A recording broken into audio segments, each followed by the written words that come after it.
Welcome to the Century 21 affiliated mid-year report. We're sitting here at the tail end of July, and it's really been quite a fun market so far the first 6 months of the year. I'm Dan Cruz, President of Century 21 affiliated, joined here by Bill Kessler, our CEO, and we just want to take a few minutes and talk to you guys a little bit about what we've seen this year. Bill, it's been really kind of a really hot market so far. What do you think? Well, it's beyond hot. It's been like our greatest expectations have been exceeded, and we thank our agents for that because they've taken advantage of the marketplace and they were in position to do something when it broke. And as we've talked about in the last few months, we actually have turned, in some areas, into a seller's market because the traditional sellers are sitting on their hands because they still can't get all their equity out that they perceive they have. And the buyers, traditional buyers, say, I don't want these beat up properties anymore, I want something nice. And there's enough people who have gone back to work with livable incomes that there is now a demand for middle class home ownership that wasn't there even 8 months ago, and there's not the supply. Yeah. So the one thing our agents can do, all of us can do, is figure out better ways to get those people that are sellers sitting on their hands, get off their hands and move on with their life. And that's my only fear about what's going to happen in the second half. Not REOs, foreclosures, not the presidential election. It's running out of inventory. Yeah, that could be. And we'll get to that kind of along the way here in the video. But I agree. I think the first 6 months were far greater than anything we anticipated. It's been a really strong market. It's been about as hot as the weather has been here in Wisconsin. I just got some interesting numbers I want to share with everybody out there. I got the state of Wisconsin's June numbers and our year-to-date numbers, as well as what it kind of correlates to us as a company. We don't have quite Illinois' numbers. They tend to lag a little bit behind Wisconsin. So we'll get those to everybody as soon as we get them. But right now, month of June, for units sold, the state of Wisconsin was up 19.3%, and median sales price was up 1.4% for the state of Wisconsin. Illinois probably trending just slightly behind that. Us as a company, Century 21 affiliated, company-wide was actually up 12.2% in units sold and up about 2% in median sales price. So we're trending right there for the month of June, right along with what the state of Wisconsin is doing. Year-to-date numbers, the state of Wisconsin was up 20.6% in units sold. That would be the first 6 months of 2012 versus the first 6 months of 2011, and up 1.4% in median sales price. Century 21 affiliated as a company was up 21.8% in units sold and up 5% in median sales price year-to-date 2012 versus 2011. So we're trending just ahead of the state of Wisconsin in those categories year-to-date. So it's really nice to see the overall inventory moving throughout the state of Wisconsin, and then us as a company, and obviously all of you as agents really attacking the marketplace, being aggressive, and doing a great job. Well, the sales are more broad-based than they were a year ago. So a smaller percentage of our sales are foreclosure REO-type properties, and that is true of the industry in general, especially of affiliated, which is good news for everybody. And that is one reason why we are exceeding, I think, both states' median sales price increase. And we're trending upward. We're doing that. You know, we say, okay, well, we're increasing the same amount of sales as the market in general, which is like, okay. But if you think about it, we've had such a basis of REO sales, which have slowed down as a percentage of the market, and the fact that our non-REO agents have picked up the slack has been fantastic. So there really has been an increase in that business. Yeah, I agree. One stat that I didn't mention was our gross closed commission dollars this year versus last year is actually up about 32% as a company, which goes and shows we're selling higher priced homes out there and not just at REO inventory. Right. Well, we're not getting the 4 and 5% REO commissions only. We're getting the more traditional 6% plus 385, 7% commissions. And so the fact that our sales are up 19%, commissions are up 32%, look how much more money is in our agents' pockets, and they earn every penny of it, than there was a year ago. It's because we're selling a better product. Yeah. And again, my only concern is that we run out of better product to sell. Well, just another interesting stat to tie along with that, listing inventory. Right now, year-to-date numbers through the first 6 months, 2012 versus 2011, the state of Wisconsin is actually down 3.6% in listing inventory.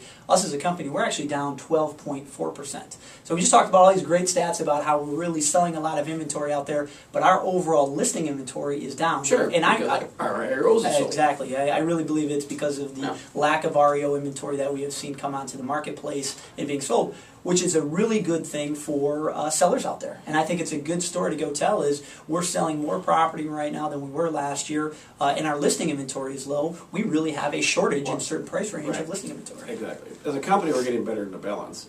For years, since Troy went affiliated was a heavier buyer side company than the seller side company, i.e. we had more buyer side closings than seller side closings. Come with the recession and the REO world, we became lopsided heavy on the seller side because they stayed in place, you could service them, had a pain in the butt, but you didn't have to run around with these buyers all over the place. Now we're getting more into balance again, which we always really want to be, which is a 50-50 company between buyer sides and seller sides. So I'm not exactly scared about our own company's reduction of inventory. I think it's almost a good thing. I was going to agree. I think it's a good thing because it's a good story to tell for potential sellers out there, and I think a good way to start building our listing inventory, which is exactly what I think all of us should be doing right now, is going out there and building that listing inventory. Right. So some of the old skills we need to shake off, and we're finding them in the transaction things are like buyer brokerage. So for years we haven't particularly emphasized anything to do with buyer brokerage because we're just happy to get a buyer, whatever. But now all these buyers want us to find things that aren't exactly out there. So for us to stay on top of it, we should be committed to them. And because negotiation is back as a skill set, because you might be in a position where you have multiple offers, you may be in other positions where you need our skill set of negotiating. We need to make sure that we do our best effort to make sure that the people we are working with on the buyer side are committed to working with us. And of course, the best way to do that is through buyer brokerage. I agree. So with the last few minutes we have, let's talk a little bit about what the rest of 2012 has in store for us. I really believe we're going to see probably a mirror image of what we saw the first half of the year, steady recovery taking place in 2012, moving into 2013. And I think overall we'll probably finish double digits in units sold and probably 3 to 5% up in median sales price, all of 2012 versus all of 2011. Check. Okay. The only three X factors I think that are going to be running out there that we all should have in the back of our minds really are what's going to happen to interest rates. Right now we're moving into an election period. Rates are extremely low. They're historically low. They really can't go any lower, although we've said that in the past and they've gone lower. I think it's just a matter, they're going to go up. It's just a question of how fast and when. So I think that's one thing to kind of keep in the back of our heads. Listing inventory probably being the other one from an REO and distressed sales standpoint. We've been pretty good about how that's come onto the market in 2012. If we see a flood of new REO inventory, that could really damage pricing. I think that could damage the market. I don't foresee that happening either, but also an X factor. And then probably the third one out there is come November, what's going to happen in the whole election side, and with any potential new people coming in office, are they going to make any drastic changes, new legislation coming into place for housing? I don't believe that's going to happen either, but I think the three X factors we should all be aware of. And I say that forget about them all. The interest rates aren't going anywhere. There's no great pressure for alternative use of funds, and that's because the FDIC and all the other regulatory bodies are still clamping down so heavily on banks for commercial and business opportunity loans that there's no other place to put the money. So there's not that pressure there. In both political parties, real estate's on the back burner. They have far more important issues in their minds than us. So nothing dramatic is going to change in that regard. And I don't think it really matters for the next 4 years whether Romney or Obama is our president in terms of the real estate market in particular. In terms of the REO, the hidden inventory, shadow inventory, blah, blah, blah. Some of these people that actually own these homes are recovering, and they're doing workouts because they're getting their jobs back, and they're working something out other than a foreclosure. And as you and I have talked about before, most of these banks are now using short sales instead of foreclosed anyway, which is a more lengthy and graduated civilized process. So I'm not worried about any of those three things. The only thing I'm worried about is getting enough sellers out there to put their home on the market for a reasonable price so they can move on with their life and we can have the velocity of sales continue. Well, the great thing about that is that's something all of us control. We can go out there and actually create that business, tell the story of what's going on in the marketplace, and tell people it is a great time to get your home on the market. So we need to help you, help yourselves, help the sellers with the elevator speeches and the presentation materials of why sell now.